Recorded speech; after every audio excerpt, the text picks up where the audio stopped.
wanted this very pompous, very sort of full of himself author, and that was, Jeffrey plays that very well. Even though in person, he's the sweetest, most sort of self-effacing guy.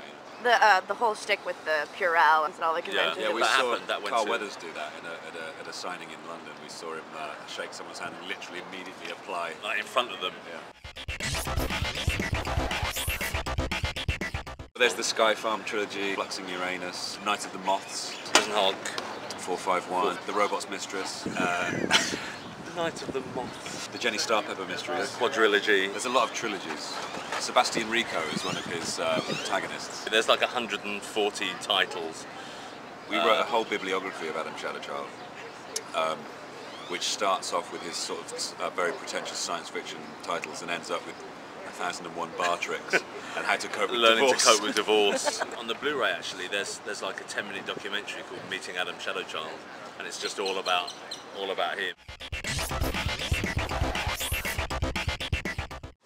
Jelva, Alien Queen of the Varvac. It was just a really bad title, wasn't it? The idea was that Clive had written a very good first novel when he was 16, and then spent the rest ever since then trying to complete this tome, this impenetrable science fiction sludge that was Jelva, and it takes Paul to help him let that go. Really. Yeah, you know, when you see a woman with 3 breasts riding a blue rhino with a laser whip, you're probably slightly off base. 3 tits. Awesome. We had a joke in the script originally where people said, "Oh, like in Total Recall," and Clive was like, "No." You know, he didn't like the idea that someone else had the idea. He's saying he haven't seen it. Haven't seen it.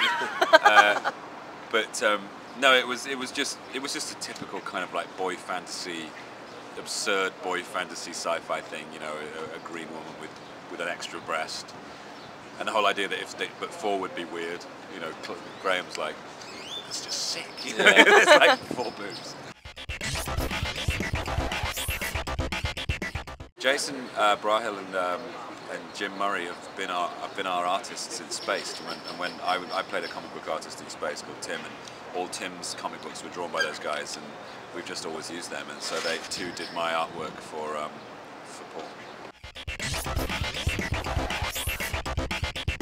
Whenever we thought about Paul, we always imagined Rip Torn. He was a much older character, and he was a lot angrier as well. I think and that was reflected in his look too. You know, we wanted the very classic grey with the big black eyes and stuff. But I think once you have meetings with Double Negative, who did all the effects and spectral motion, and then we have meetings too about making a character sympathetic, someone like Paul sympathetic, and we just found that he was a bit too angry and he was a bit too alien for potential audiences to warm to him, you know. So as we went on, especially when you cast someone like Seth, you know, he then becomes something completely different, and you have to trust in Seth to bring what he brought to Paul, and that, I think that, you know, that is a great warmth and someone that you kind of want to hang out with, which is a bit like us and Seth, you know, we just kind of want to hang out with him.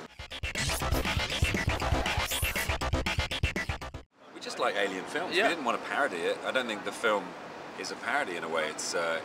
We don't have anything particularly to say about science fiction. It exists in that world. It just happens to be a comedy in the same way that Shaun of the Dead is a zombie film. It just also happens to be a comedy. That doesn't make it a parody of zombie films, you know.